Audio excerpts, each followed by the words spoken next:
Since the dawn of the 21st century, scientific discovery has rushed forward at lightning speed. Genetics, physics, computerized technology, robotics, virtual reality. Join Derek and Sharon Gilbert as they uncover the truths behind this ultimate scientific deception. Welcome to SciFriday. Where is all of this going? We have to find out from... Welcome to SciFriday from SkyWatch TV. I'm Derek Gilbert. Joining us, our science advisor and my best friend, the author of the, I'd like to say award-winning, but let's say 5-star rated Red Wing Saga, Sharon K. Gilbert. Hi, love. and co-author of Veneration. Why do I keep forgetting that? I don't know, but it's this book right here. And it's part of the package, which we will talk about later. But right now, we're going to ask the question, will we be here 5 years from now? And there are a lot of reasons why that question might have a lot of different answers. Well, we've got to really feel for the generation coming up. A lot of kids today are being indoctrinated through their schools and through the media that unless something happens, and politicians who are using this as a campaign tool, that if something doesn't happen within the next 10 or 12 years, they're not going to live to be our age. And there you've just given the answer. Someone is benefiting from this, frankly, propaganda. If you don't know what we're talking about, the Extinction Rebellion it's trending all over social media. It's often hashtag XR or hashtag Extinction Rebellion.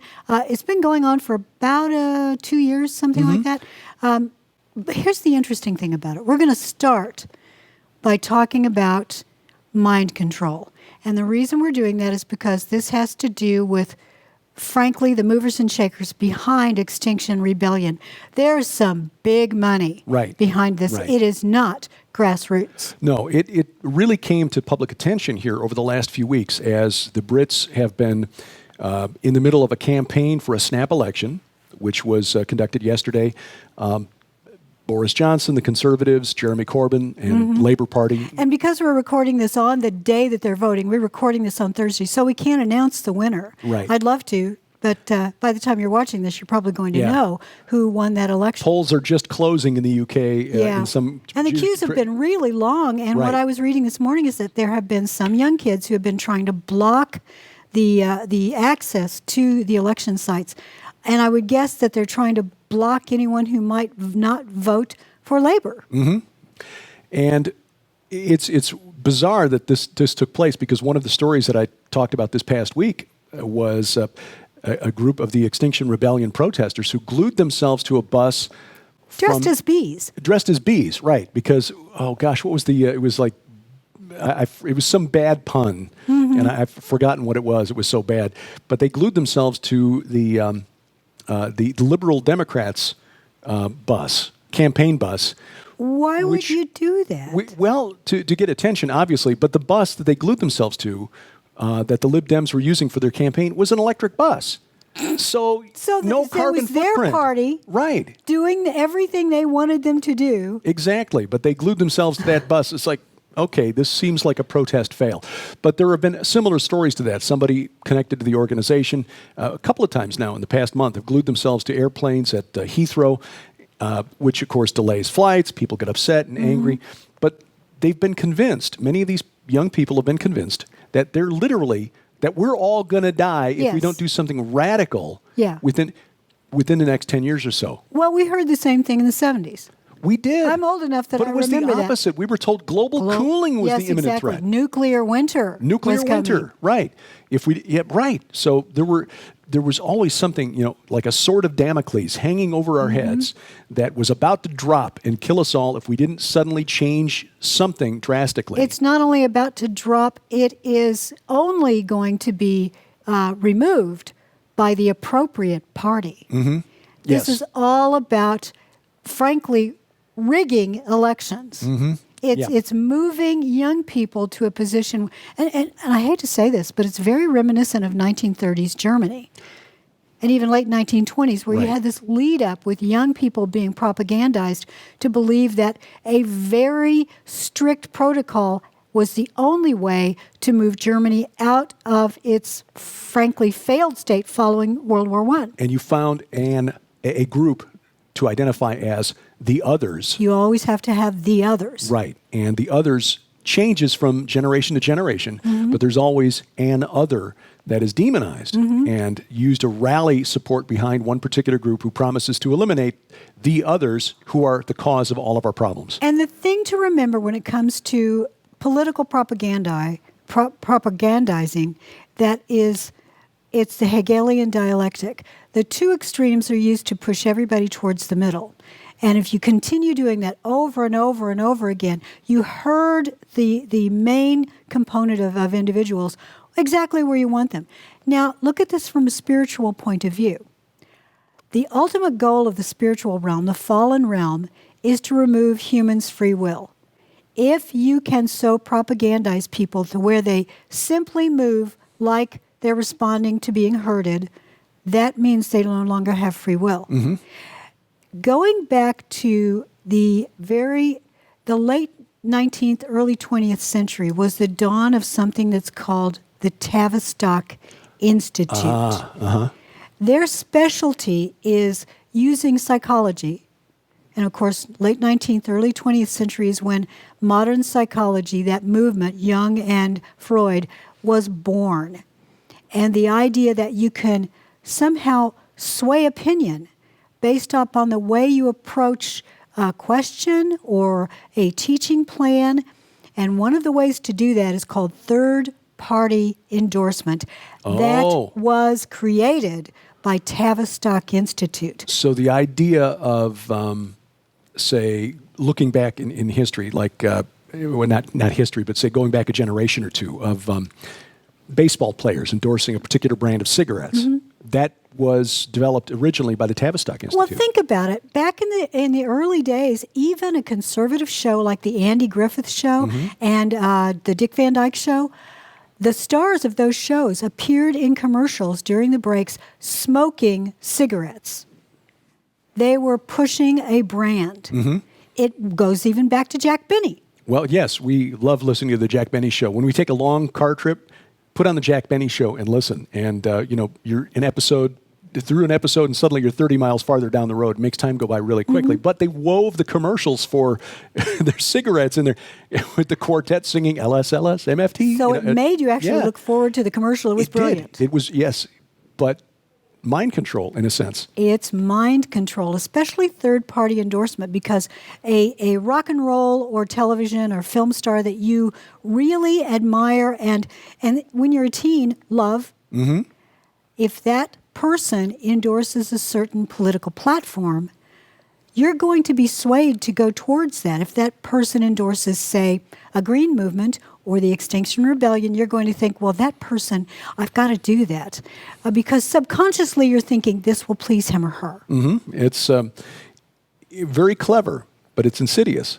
It's really insidious. It always benefits, it's always wise to ask whenever you see a news story or some grassroots movement like Extinction Rebellion or the Occupy movement. Yes. Well, it's based very much on Occupy. Yeah. Who benefits and who's behind it? And start pulling on those threads to find out who is actually funding it. Who's behind the migrants who've been coming up from Central and South America. I mean, we saw some stories earlier this year about people who were migrating northward from Brazil, but they came from Congo and Chad and Algeria. And it took them 6 months to get there. So who paid their ticket? Who got them across the ocean so they could begin their march northward? I just recently read a book by Michelle Malkin that looks at the immigration problem in the last few years, and she traces the dollars behind much of this to, frankly, Open Society. And Open Society is funding the money through a lot of different doors to sort of disguise it. But NGOs, lots and lots of them, of which it owns many, that when immigrants come out of Central America, South and Central America, and they enter Mexico, they're often given a cell phone. They're given a map so that they can use the cell phone to locate various places along the way to stay, where they'll get free health care, and they will be given advice on what to say and what to do when they get through. When they approach the border, sometimes they can pay a little extra money and they can get a young child to go across with them. Mm-hmm. And the child will say, "This is my mom." And it just happens that there are cameras there that are catching them in their plight.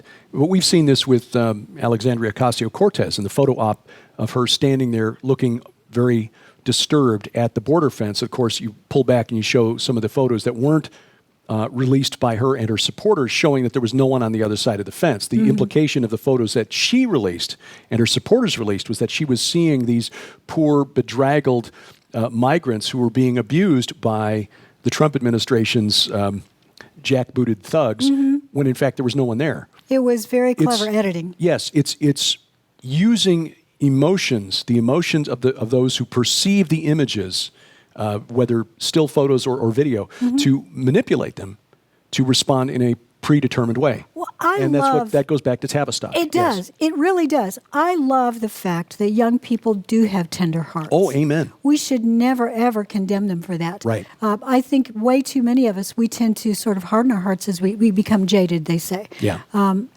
But that tender heart condition is exploited by both sides. Yep. Hegelian dialectic, the far left, the far right, used to push everyone towards a new center. The center keeps moving. So eventually it will get to exactly where they want it. Because I think, and we open this by asking, will we be here in 5 years? Well, you know what? Someone will be here in 5 years. The earth will still exist in 5 years, because I believe that if Christ came today, there would be at least another 3.5 to 7 years, depending upon whether you're mid or pre-trib. Right. I personally believe he'll be here before the 7 years begins. But you can make your own choice. Regardless, he's coming for his church. Right. And in Monday's Unraveling Revelation, that's one of the things we're going to be talking about, the idea that his arrival is imminent. Even then, Paul believed it was going to be in a minute. So we have to live every day believing he could be here any minute. So in a way, we believers, we see an extinction moment, but it is not the extinction of the entire world due to global warming. It is the extinction of those who don't have Christ in their hearts, who aren't covered by the blood of Christ. That's right. It will be their extinction. Absolutely. And I don't find any joy at all in that. No, he died that all who accept him would be saved. That is not a universalist belief. He's not taken away anyone's free will. Universalism, and I don't want to rabbit trail down here too far, but just dawned on me that universalism essentially means rabbit trails. That universalism is a denial of free will as well. Yes. That everyone will ultimately be saved regardless of what they believed in this life. Well, that's not how God created us. He created us to choose, and he's not going to abrogate that choice.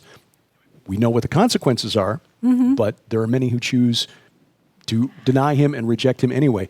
Well, we need to get on to who the money men are behind this and where their end game is and how technology is playing into this, but we do need to take a break. Yes, we do. So we will continue this conversation of how technology and science being used to, being weaponized, actually. Oh, yeah. To try to move us in a particular direction and not a direction that honors the God of the Bible when SciFriday continues. Call now and get Reverend Donna Howell and Special Investigator Allie Hinson's brand new eye-opening book, Dark Covenant, along with a never-before-released 4-part Dark Covenant companion DVD, and Occultianity, How the End Times Church is Forming Now in Preparation of Antichrist on DVD. This is an exclusive offer for our SkyWatch television audience. Yours for a donation of $35 plus shipping and handling. In the new book, Dark Covenant, you will learn how the church is being groomed to embrace the unthinkable in preparation for the enforcement of the mark of the beast, how the true body of Christ is being slowly positioned to be considered a public enemy, with the Bible labeled as hate speech and possibly soon prohibited, why much of the church has been lulled into slumber over the preceding decades and is unprepared to be a force for good in our troubled world, how much of Western Christianity has actually become a cult, and what the true body of Christ can do to survive the modern assault on Christianity. You'll also receive the Dark Covenant Companion DVD. Join Reverend Donna Howell, Allie Hinson, and the SkyWatch investigative team for this original 4-part series on DVD. This eye-opening expose is already sending shockwaves through the Western religious establishment and is certain to help ready the true remnant of God with the tools needed to navigate the coming days of persecution. But that's not all. In this must-have collection, you'll also receive Occultianity, how the End Times Church is forming now in preparation of Antichrist. In this exclusive, never-before-released DVD, Donna Howell and Allie Hinson walk you step by step through the well-laid plans of an occult oligarchy who are, as we speak, advancing the way for the system of Antichrist, all while a silent, complacent church has forgotten the true power of the body of Christ and are inadvertently laying the foundation for the bloodiest cult the world has ever seen. This DVD alone is a last day's warning that all true believers must have that will equip God's anointed with the knowledge and power they need to set people free from the powers of deception. Sold separately, these items hold a retail value of more than $75. Yours now for your donation of only $35 plus shipping and handling while supplies last. Prepare for the coming days of religious fallout as a ready soldier for the coming true Messiah. The Dark Covenant special offer, available now at SkyWatchTVStore.com. Order now or call 1-844-750-4985.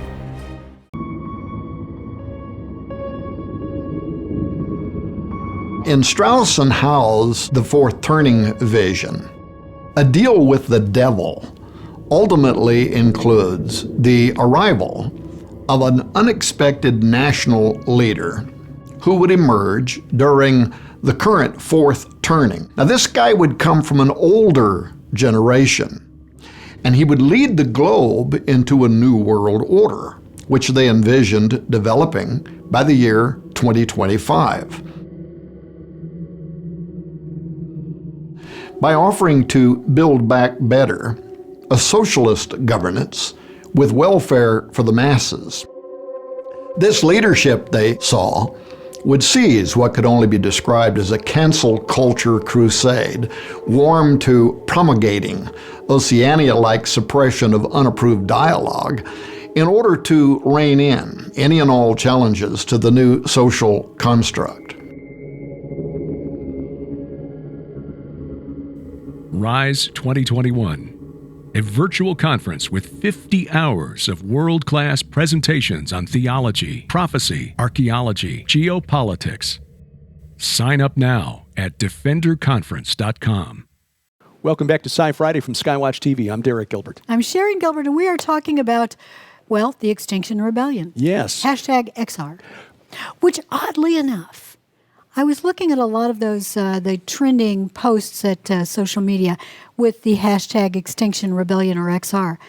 And a lot of those were written in German. Really? And some of them had the additional hashtag Wicca. Wicca. Well, Wiccans see themselves as friends of the earth. Okay. Yeah. So that's revealing the hidden hand behind all of this. That's very interesting. Well, there's at least one billionaire that is supporting the Extinction Rebellion, and that is a hedge fund operator who's worth about 1.2 billion pounds, which is about 1.7 billion US. I'm just guessing off the top of my head. Sir Christopher Hone, one of the wealthiest men in the UK. Now, he's not donated a ton of money to this group. 50,000 pounds, that's only about $75,000. That's personally, but his companies have donated more than that. Okay. But he's also got a lot of very wealthy entertainers and performers that are behind this. The band Radiohead. And I've got to confess, I was a top 40 radio disc jockey back in the day, but that day was like 35 years ago. And I have never, ever heard a single song by Radiohead. Neither have I. Yeah, so I have no idea who they are. I am so unhip. But they've donated a bunch of money, and there are a number of other well-known types who have donated to this group behind Extinction Rebellion. Eileen Getty, whose money comes from oil. Okay, interesting. Yeah, granddaughter of J. Paul Getty. So who, and some of the stars that sadly, Benedict Cumberbatch, who we really like, is one of the groups is well, it's that joining same the idea. protest. It's that same idea that if you can get, it's a tax deduction for them. So probably their financial advisor has said, okay, you need to give us so much money every year. Let's give it to something that is I hate to say it, it's virtue signaling. It truly is. They don't really know what they're doing, but they want to get out ahead of the parade. Yeah. But here's the thing. If the parade suddenly springs up overnight, like the Extinction Rebellion seems to have done, and there have been more than 1,000 activists arrested since their protests began last week, Monday. Yeah. We saw another group protesting like this on the island of Malta just recently, calling themselves the Sardines, or rather in Italy, calling themselves the Sardines. Yes, that's right. And yes. suddenly this grassroots movement is mobilizing and filling the streets with people. It's like, wait a True minute. grassroots doesn't come up like that. They don't suddenly have matching bikes and matching outfits Matching and pre-printed signs. No, they don't. And they don't suddenly have 5 offices in London that like are in Extinction posh Rebellion. locations. Yes, Extinction. Yeah, you don't get an office in the city, in the city. No, in the square mile. Plus, they're at other places that are really, well, high-end, Right. high-rent districts. Yes, Antifa is another so-called grassroots movement that suddenly just seems to have sprung up out of nowhere. Yeah. It's similar to what's going on in other countries where we see the clear hand of someone with a lot of money guiding the country towards an end game. And usually that end game is the turnover of the current regime and putting someone else in place. I think we're seeing that same thing going on in the UK because there are a lot of people, Germany included, which is why I find the German language so interesting in those tweets, that do not want the UK to leave the EU. We've seen this take place, and the hand of very wealthy Westerners behind this in Ukraine, which is at the center of this whole scandal and around the impeachment hearings right now of Donald Trump. The 2014 overthrow of the elected president there, Yanukovych, and his replacement by, no, it wasn't Yushchenko, he was prior to that, Petro Poroshenko. And Poroshenko is now his successor. I admire that because I honestly can't keep up with that. That is a revolving door in that office. Well, it is. Ukraine's in an unenviable situation where they're caught between the United States and and Russia, but they had a pro-Russian president who was forced out in 2014 in the so-called Orange Revolution. And when you start digging, you find that revolution plus the prior one back in 2005 involved a lot of money coming from the United States government, funneled through, and this was really shocking to me at the time. This was kind of another eye-opening moment for me, that the George W. Bush administration funneled money through its State Department to the Open Society Initiative, which is George Soros' organization. And they were using technology. This especially ramped up during the Obama administration, where Hillary Clinton's State Department created something they called tech camps, which were training activists in other nations to use social media, Twitter and Facebook, but especially Twitter, to rally these grassroots movements. Keyboard warriors. Right. There was a so-called Green Revolution that was beginning in Tehran during a presidential election there. This was at the end of the term of Muammar Ahmadinejad. Yes. And Twitter wanted to go down for the weekend, or at least for a period during the weekend, for regularly scheduled maintenance. And the State Department stepped in and said, no, don't do it. Don't shut down your servers, because the activists on the ground in Tehran were using Twitter to mobilize these so-called grassroots. So technology playing a key role in this. The internet was down for weeks in Iran. Well, that's not a coincidence. The Iranians aren't stupid people. No, they're not. The mullahs are not dumb. They learned from that previous time. Okay, this time we're going to shut it down. And Russia has also likewise learned that non-government organizations, NGOs like the Open Society Institute, were banned from Russia after what happened in 2005 in Ukraine. In fact, I don't know if you saw the story that I saved from this morning, but apparently there's a comedy, a sitcom that plays in Ukraine and elsewhere that was pulled from Russian television because there was a joke about Vlad. Vladimir Putin was somehow dissed. He didn't like it, or someone didn't like it in his party, and said, that's it. That is it. Well, climate is being used as a weapon as well to mobilize young people especially. And we see this, and we see the virtue signaling even in what were once respected institutions in American media. Time magazine just named 16-year-old Greta Thunberg, the Swedish young lady who sadly is being manipulated by cynical adults behind the scenes. I know. I am so sorry to see that. She is likely to be someone who will go to her parents in 20 years, and if we're all still here. Right. And I say that because I believe Christ is coming back soon. And she will ask them, why did you allow this to be done to me? Right. She's convinced that her childhood has been stolen by wicked industrialists who are poisoning the world and causing an irreversible climate change disaster that is coming on us. And by the way, watch for the word climate disaster to replace climate change. Focus group testing showing that climate change is not resonating well enough with people. So climate disaster is going to be the new term.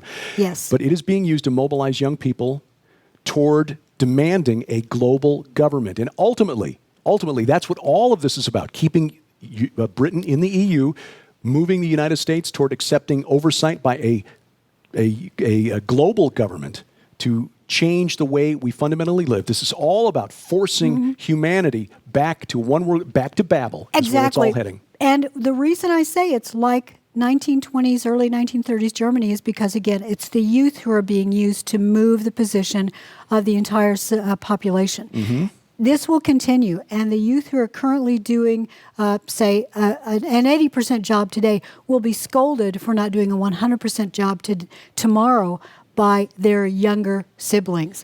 It will continue to get harder and harder, more and more strict, until we all agree to, frankly, leave our free will at the door and do whatever the leader says to do. Yeah, and we see some interesting hints at what this will look like in some programs that we don't recommend for watching, especially with children around. There's a series now on a smaller cable network called Epix that is sort of a backstory of Alfred Pennyworth, who is Batman's butler. This is much darker. But it has very, very inappropriate scenes in it. Right. So we're not recommending you to watch it. But no, not at all. What it does illustrate, though, is this thesis, antithesis, and then synthesis. Yes, because you've got the Raven Society party hand. on one side, which is very much like the Red Wing saga. fascist conservative, and then you've got the other one, which is the feel-good no-name league. Right. And they are all for peace and freedom. Right. That's their slogan, peace and freedom. But both Sound sides, familiar? Yeah, both sides willing to use very violent tactics to get their way. They're absolutely the same thing. Right. It's just that they use different sock tactics. puppets being controlled by two arms of the same master. Exactly. And we see that in our world today. And ultimately, the goal is, again, to force us toward a synthesis, which is a globalist, technocratic dictatorship. That's easy for you to say. Yeah. Well, bottom line, we have to remember that the kids ultimately need salvation. They need Jesus in their hearts. That is what our goal, our job as Christians is, to lift up Christ, crucified, risen, and coming again. And if we continue to do that, he will be faithful. He says his word never goes out without returning and never returns void. That's right. And we're trying to use the tools of the Prince of the Power of the Air, this medium through which you are watching our program, and our free mobile app. Get it on all the kids' devices, and just keep touching it so that they watch it when, Yeah, and if you want to know more about the realms of the dead and the Red Wing saga and our new book, Veneration, you need to order it today because, honestly, they're flying out the door and we're running out. Yes. We thank you for watching as we keep watching. Have a blessed weekend. With Sharon Gilbert, I'm Derek Gilbert. And this is SciFriday from SkyWatch TV.